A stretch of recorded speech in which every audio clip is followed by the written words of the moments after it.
چناترسیە زۆری نەمابوو کە لە لای ئەو هەموو ئەفسەر و سەربازە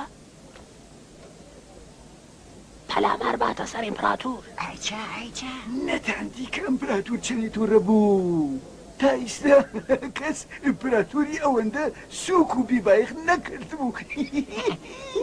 بۆ دیارەکە تۆ زۆر خۆشحاڵی ها. بۆچی نەبم؟ ئەو شەوە شەوی تێکشکانی دوژمنانی ئێمە بوو. بتپەرستان و بدەکانیان سوکایەتیان بکران و هەم ژنانی مەسیحی ئاوارێکی و پیاوان بوون. هەروایە بێڵە هەرچی دەتوانن لە یەکتر بکوژن. هەرچی بێ لە قازانجی ئێمەیە.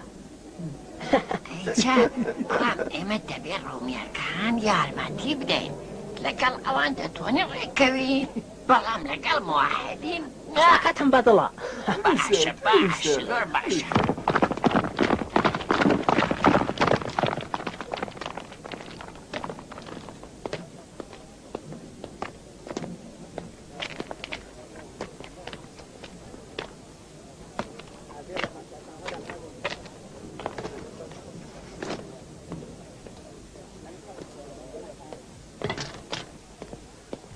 گالوس بۆ کوێ دەچی؟ خاتونی من سەربازەکان ئەو کێوەیان بەجێ هێشتووە ئەگەر ئیزم بدەن دەمەوێ ئەوان لەوێ بنێژم. سابرکە منیش لەگەڵت دێم. بەڵام بۆ ئێوە دژوارە ئێوە ناتوانن لەو کێوە سەرکەون خاتونی من لە بناری کێوەکەدا ڕادەوەستم سابرکە.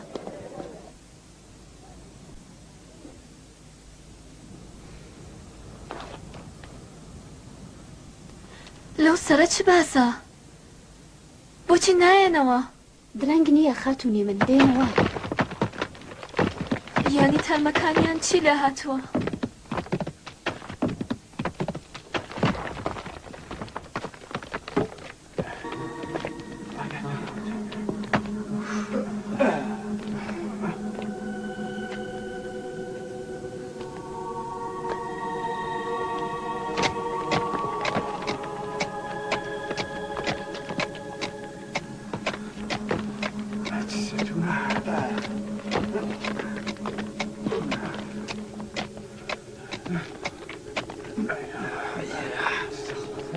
منیش دەچمە نێو ئەشکەوتەکەوە.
کەین ئێستا چی بکەین؟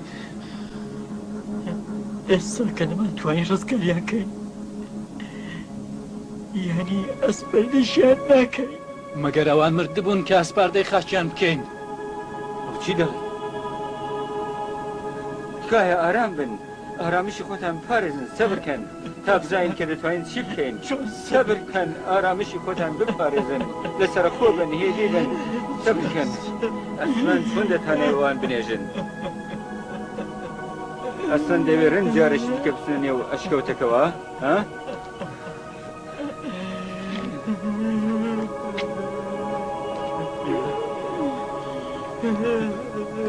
خاوەنشکۆ خاوەنشکۆ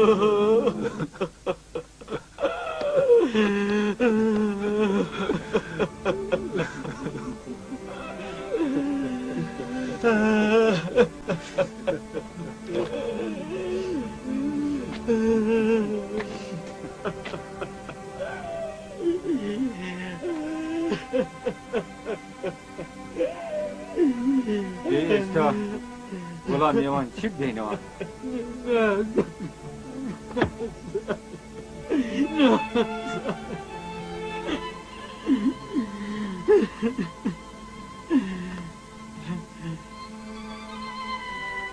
بەڵۆ لەگەڵ کەس قسە مەکە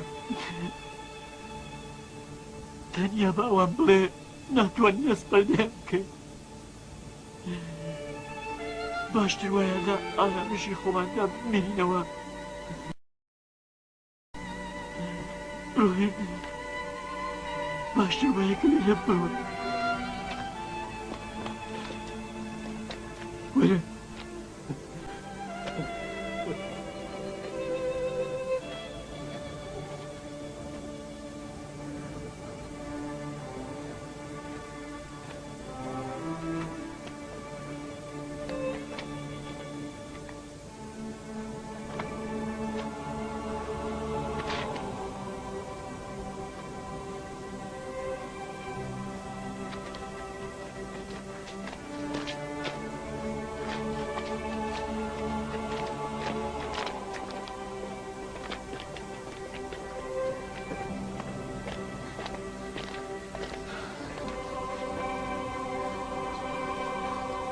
تەواو بوو ئەوانتان ناشت کەس ناتوانێت ئەوان بنیژێ یانی چی؟ بۆچی؟ هەر ئەوەندە دەزانم کە ویستی خوداوەندی گەورە لەسەر ئەوەیەکە ئەوان ئەسپەردە نەکرێن یانی ناتانەوێ ئەوان ئەسپەردە بکەن بۆچی دەمان هەیە ئەوڵان ناتوانین من دەبێ بزانم لەوێ چ باسە بگەڕێنەوە خاتونی من بگەڕێنەوە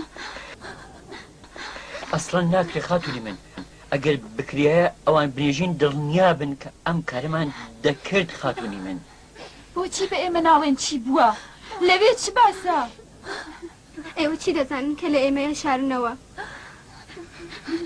ئێمەش نازانین یعنی هیچ کەس نازانێ تەنیا دەزانین کە ئەو ئەشکەوتە باشترین گوڵکۆی ئەوانە و کەس ناتوانێت بڕواتە ئەوێ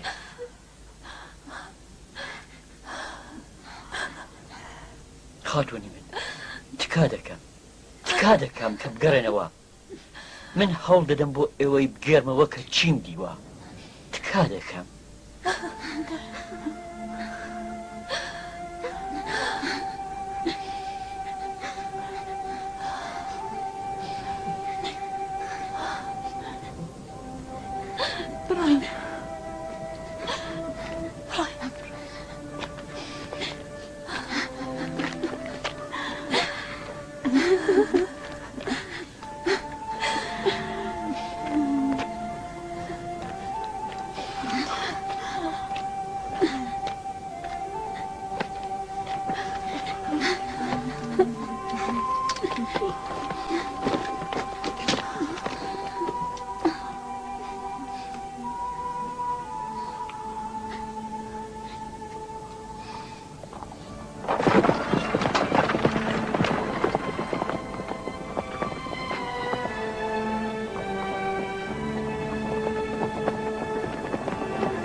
بێگومان خاوشکردی کریتیانوس بۆ بەرژەوەندی ڕۆم وامەیالەتە بایەخی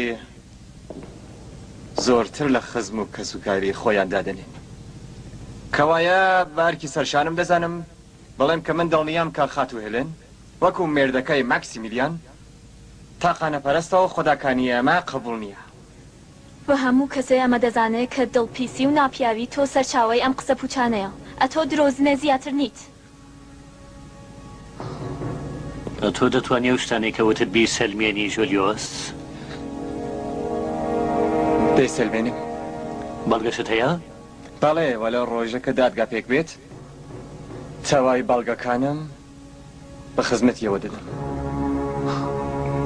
دڵنیابە ئەگەر نەتوانێ بیسەلمێنی هەر لەو دادگایەدا سەری خۆت بەبات دەدەی.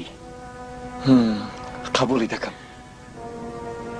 بەڵام تۆ ئەگەر دەرکەوێکەوەکو مێردە پیسەکەت لەسەر ئاینی مەسیحیت تۆ و کوڕەکەت هەر بە زیندوی لە گۆڕ دەنێم. بڕۆن.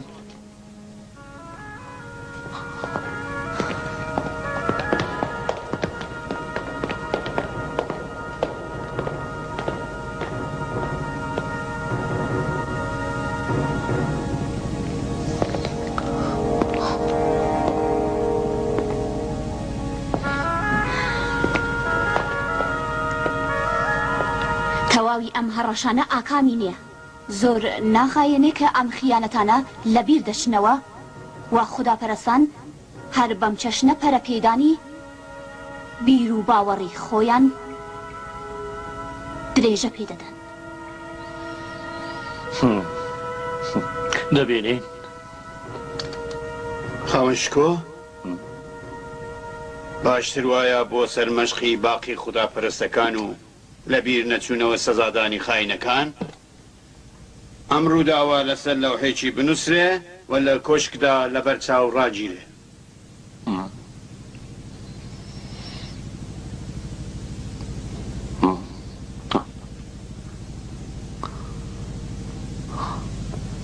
کاتبم بەبانکەن. کاتب ڕاستە دەمەوێت لەگەڵت قسە بکەم. بڕوانە هێلن، من دەتوانم لە دادگادا دژی تۆ شەهادەت نەدەم. ئەگەر بیر لە خۆت ناکەیەوە بیر لە کوڕەکەت بکەوە. بە کوڕەکەت دڵنیا بە ئەگەر لەگەڵ من زەماوەند بکەیت. منیش بە تۆ دەڵێم دڵنیابە ئەم ئاواتە دەبێنێ و گۆڕ. من دڵنیامە ڕۆژەکە ئەکمین لەژێر خاکدا بنێژن تۆ ئەقڵ دێتە مێشکتدا. بەڵام ڕۆژە زۆر دێرە. کەمە بیرکەوە هێلن، من دەتوانم تۆ بەختەوەر کەم. من لەسەر دینی مێردەکەمم و ڕقم لە تۆ و تەواوی خوداکانی تۆیە. ئەمەت لەبیر نەچێتەوە و هەر کارێکە دەتوانی بیکەی خۆتی لێ مەبوێرە. دەتوانی ئەمەش لە دادگادا بڵێ. بڕۆین گالۆس.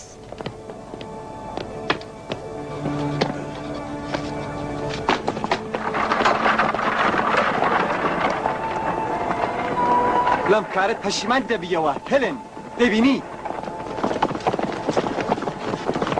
تۆ ناتوانی پێشمە کارەکانی من بگری هێلن.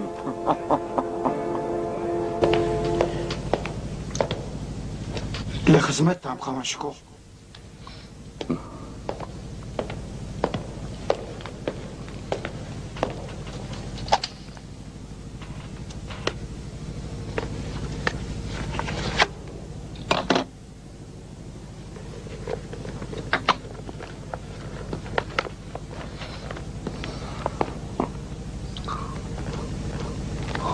بنووسە لە سەردەمی ئیمپراتۆر جەنابی هادریانوس و لە سەردەمی حکوومەتی خاوەنشکۆ دیۆکلێتیانوس لە فیلادلفیادا 6 کەس لە ڕاوێژکارانی حکوومەتی بە نێوەکانی مەکسیمیدیانوس، تلمیخا، یۆڤانیس، سودینانوس، مارتینوس و دیناسیوس لەسەر دینی ڕوومیەکان نەمان و لە پەرستنی جەنابی ئیمپراتۆر خۆیان بوارد، چونکو چووبوونە سەر دینی پێغەمبەری درۆینەی عیسای ناسری. ئەوان بە خیانەتی یەکێک لە ئەفسەران لە بەندیخانە هەڵاتن و بە یارمەتی شوانێک بەناوی ناوی ئەو شوانە چی بوو؟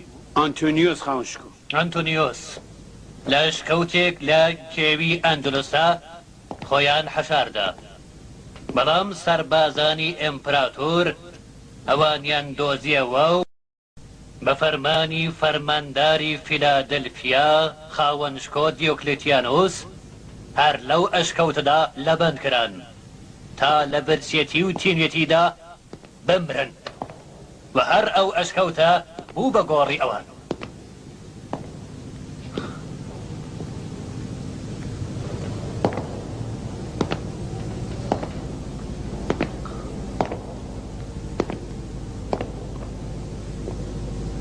ئەم نووسراوە لەسەر لەوحەیەکی مەفرەغی هەڵکەنن و لە خەزنەی کۆشکدا بە ناوی بەڵگەیەکی مێژویی بیپارێزن تا بەسەر هاتی خائینەکان ببێتە سەرمەشقی باقی خەڵک.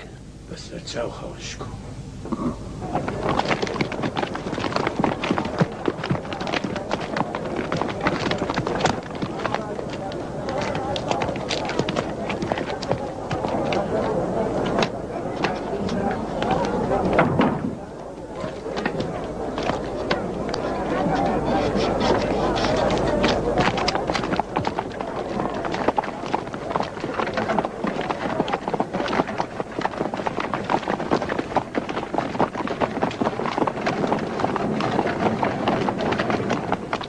تەنیا خوددا بانگ بکەن کە بەسەر تەواوی کارەکاندا زاڵە. تەنیا ئەو بانگ بکەن کە زوو دێتە هاناتانەوە. ئەی مامۆستا، ئەی بۆچی هەرچی بانگی دەکەین نایەتە هانامانەوە؟ خوددا بانگ بکەن هەر بەو شێوەکە خۆی وتویە، نەک بۆ جۆرە کە ئەمانە ژوپیتێر، ڤنوس، میترا و ئیزیس بانگ دەکەن. خوددا پەرستی لەم ئەزیزانە فێر بن. لە کاتی ئەو مەترسیە گەورە دیسانیش هەر خوددایان بانگ دەکرد. خودای گەورە بە مەسیحی وت: ئەی ئیسا، بە زاڵمانی بەنی ئیسرائیل بڵێ من بانگ بکەن بە دڵێکی پاکەوە و بیر و زەینی دوور لە شرکەوە و کردەوەی چاک و شیاو و دڵنیابن ئەو شتەی کە چاکەی ئێوەی تێدایە جێبەجێ دەکات. و خودای گەورە بە ئیسای وت: ئەی ئیسا، ڕواڵەتی خۆت بە ئاو بشۆ و باتنی خۆت بە کردەوەی چاک، چونکە ئەتۆ دەگەڕێەوە بۆ لای من. کاتێکە وە بیری من دەکەوی نەفسی خۆت سەرکوت بکە، و کاتێکە نەزانان نووسون تۆ وریابە. ئێستا بڵێن کامیەک لە ئێوە بەم چەشنەن؟ من شەهادە دەدەم کە جنابی ماکسیمیلیانوس و یارەکانی بەم چەشنە ژیاون. ئەوان مؤمنانێکی نەترس بوون کە جگەل لە ڕێگای خوددا هەنگاوێکیان هەڵ نەگرتووە. ئێستا 3 مانگە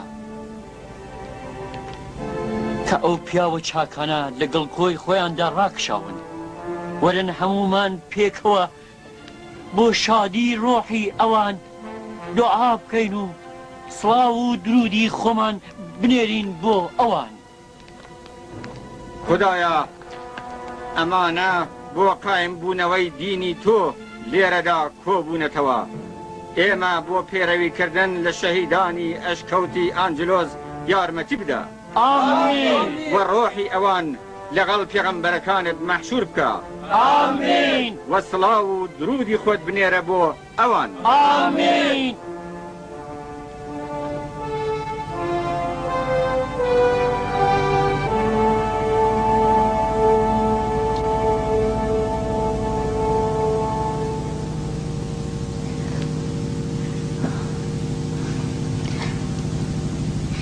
دایە، ئێوە ئەسلەن نیگەران مەبن، من خۆم ئاگام لە ئێوە دەبێ. بابم لە ڕێگەی خۆدا کوژرا. ئەرێ کوڕەکەم ئەرێ بۆ کوێ دەچێن؟ ئێوە حەقتان نییە بڕۆنە ژوورێ، ڕاوەستن لەگەڵ ئێوەمە بگەڕێنەوە بگەڕێنەوە، ئێوە حەقتان نییە بڕۆنەوە ماڵەوە، بڕۆن. بە فەرمانی خاوەن شکۆ ژولیوس دەبێ ماڵە بگەڕێن. دانیشتوانی ئەم ماڵە بە پەرستنی خودای تاقانە تاوانبار کراون. خوداگیان چی بووە؟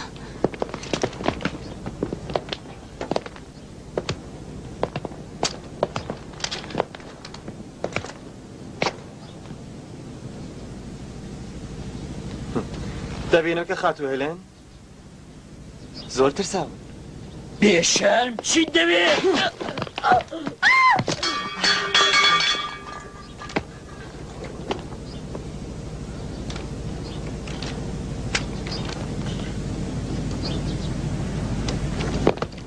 پاش ئەمە ئیدی هەروایە ماڵەکە دانیشتوانی نێوی مەسیح دەبن بە خودای تاقانە دەپەرستن شیاو یارەمش نین.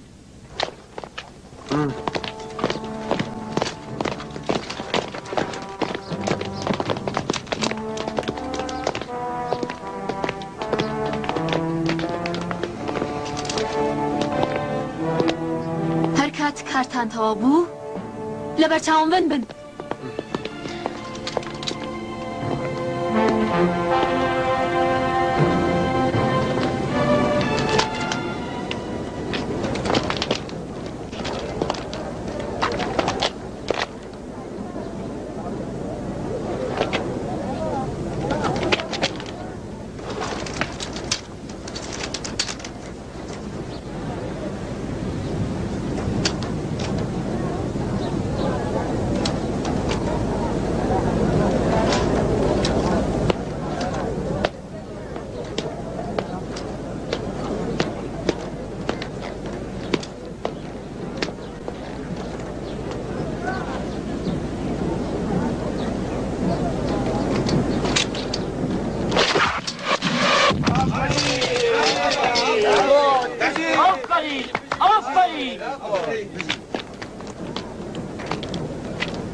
خەریک بن بۆ ڕاوەستاون درێژە بدەن. کارلۆس تۆ لێرە ستەکەی وایە تۆم بدیبایە لێرە بوونت لێرە پڕمەترسیە. مەسەلەیەکی گرنگ هاتووەتە پێش، نازانم تۆ هاوکاریەکەی یان نا. لە دۆستایەتی من دڵنیە؟ تۆ جەنابی ماکسیمیلیانت خۆش دەویست، دروستە؟ من ڕۆح و ژیانی خۆم بە هیوان دەزانم. ئەگەر نیاز بێت ئەرکی خۆت جێبەجێ دەکەی؟ ئەرێ پترۆس، ئەمە ئەرچی سەرشانی منە. چی بووە گالۆس؟ بە من بڵێ. دەڵێن تۆ تەنیا بڵێ بۆ پاراستنی ئابڕووی جەنابی ماکسیمیلیان حازری فیداکاریەکەی یان نا؟ حازرم بۆ جەنابی ماکسیمیلیان تەنانەت گیانی خۆشم بدەم.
خاتونی من خاتونی من خاتونی من خاتونی من خاتون مزگەنی هەواڵێکی خۆش خاتونی من خاتونی من خاتونی من چی بووە گاڵێک خاتون لەکوێیە وابزانم لە کتێبخانەدا بێ کتێبخانە چی بووە گالوس خاتونی من جولیوس جولیوس مرد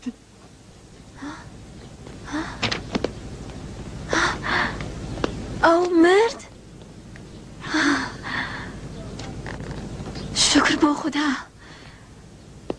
ئەو دەبوایە بە سزای کارەکانی گەیشت بە شکر بۆ خوددا شکر بۆ خوددا ئەو چۆن مرد گالوس پترۆس خاتون پترۆسی قارەمان ئەوی کوشت پترۆس پترۆس بەڵێ پترۆس خۆی چی دەهات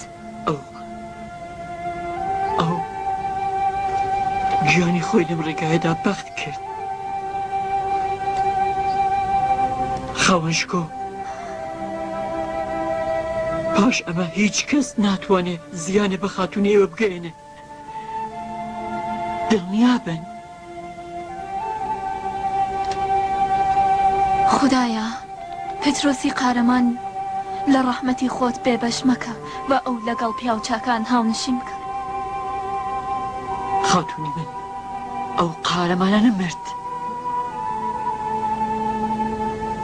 خیانەت لە دوایی خیانەت تاخمێ خائن لە دەور و بەرم کۆبوونەتەوە ڕۆژی ڕووناک لە پێش چاوی تەواوی خەڵک ئەسیرێک خۆی لەیەکی ڕزگار کراوی دەستی ماکسیمیلیانی خائن ئەفسەری پایە بەرزی ئێمە دەکوژێت ئەوە لە ڕاوێژکارانی پیسی ئێمە و ئەوەش لەو ئەفسەرە خائینە خۆفرۆشە پیدیاسی پیس و ئەمەش لە قارەمانی مەیدانەکانی تەفریح و خۆشڕابواردنی ئێمە ئیدی بە چ کەسێ بە چ کەسێ دەتوانم متمانەم هەبێت تەوەی ئەوانە لە جێرسەری مەسیحەکاندا خاوەنشکۆوە بەر لەمەش ئەمە وریاییماندا بوو خاوەنشکۆ ئێوە باشتر لە باتی وریاییدان بە من پێش بە تەبلیغاتی مەسیحیەکان بگرن وە ساقەت بم ئەو ڕووداوە پیسە لە کۆشتا قەوماگە بۆتە هۆی دڵگەرمی پەیڕەوانی دینیان ئەوان هەموو جگاکیان پڕ کردووە ڕۆژ لە دوای ڕۆژ ژمارەیان زیاتر دەبێتەوە ئەی ئێوە خەریکی چین کاهێنەکانی بەعابەت بۆچی باسی دەسەڵاتی مریخ ئاپۆلۆن وەژۆ پێتری تاوانە بۆ خەڵک ناکەن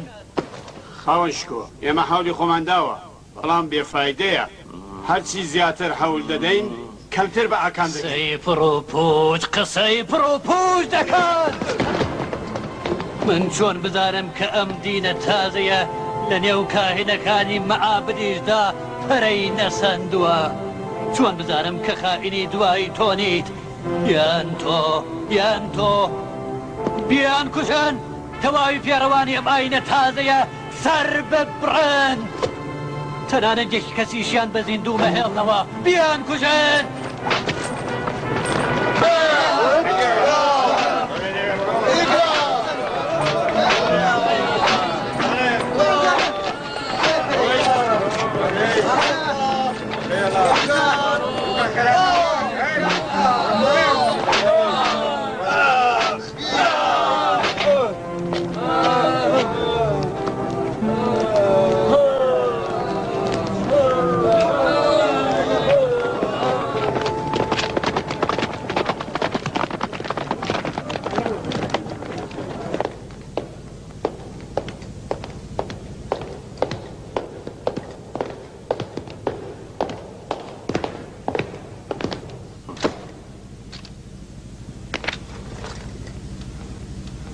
جنابی دەقیانوس سلامت بێت. جنابی ئیمپراتور هادریانوس 3 ڕۆژ لەمەوبەر پاش گەڕانەوە لە سەفەری ئۆرشەلیم کۆچی دواییان کرد. چی دوت؟ ئیمپراتور هادریانوس 3 ڕۆژ لەمەوبەر مردن.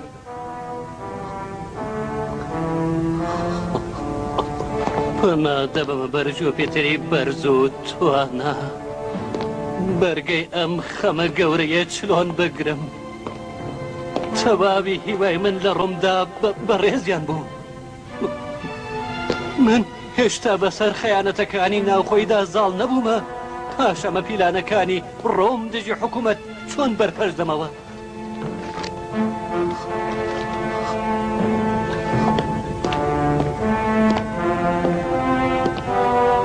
ئیمپراتۆری تازەکیە ئانتێنن خاوەنشکۆ سەنا ئانتێنن کوڕی خاوەنشکۆ هادریانوسی بۆ جێگری ئەو هەڵبژارد. ئافرین ئافرین بۆ سەدای ڕۆم وە درود بۆ ئانتێنن ئەنتۆنیۆسی دڵپاک و دیندار.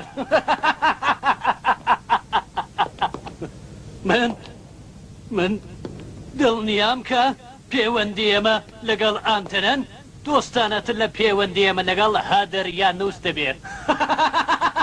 ئەو ئیمپراتۆری بە زۆر قبول کرد خاوەنشکۆ. من ئەو باش دەناسم زۆر وریایە. بەڕواڵەت دەڕێنا بەڵام دەدڵەوە پێی خۆشە زۆریشی پێخۆشە. هەر بەم بۆ نێوە لە سبەینەوە بۆ ماوەی 1 حەوتا جێژن دەگرین. ئیمپراتۆری کۆچ کرد لە پێشتا لەبەر ئیمپراتۆری کۆچ کرد و ڕۆژی ئاتێت باری ڕادەگەێنین جێژن ڕاوەستێ بۆ پاشان جێژن دەگەڕین پاشان.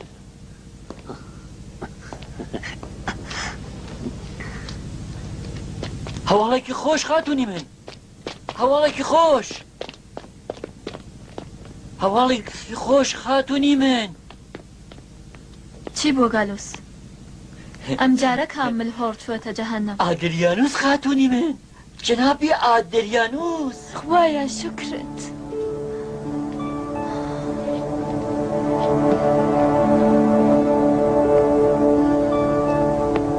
لعنەتی خودای لێبێت. لعنەتی خودای لێبێت. ئەو بە هەنگاوی نەحسی خۆی خەم و بەدبەختی بۆ خەڵکی فیلادەلفیا بە دیاری هێنا. لعنەتی خوددا لە ئەو خوداکانی ڕووم. ئامین. ڕاستی دەزانن کێ بوو بە ئیمپراتۆر؟ ناچ کەسە؟ ئانتێنن خاتونی من. سنای ڕۆم ئانتینیۆس کوڕی هادریانوسی بۆ جێگری ئەو هەڵبژاردووە. چ تەوفیرێکی هەیە؟ ئەمە لەگەڵ ئەوانی تر تەوفیری نییە. یەک لە یەک خراپترن.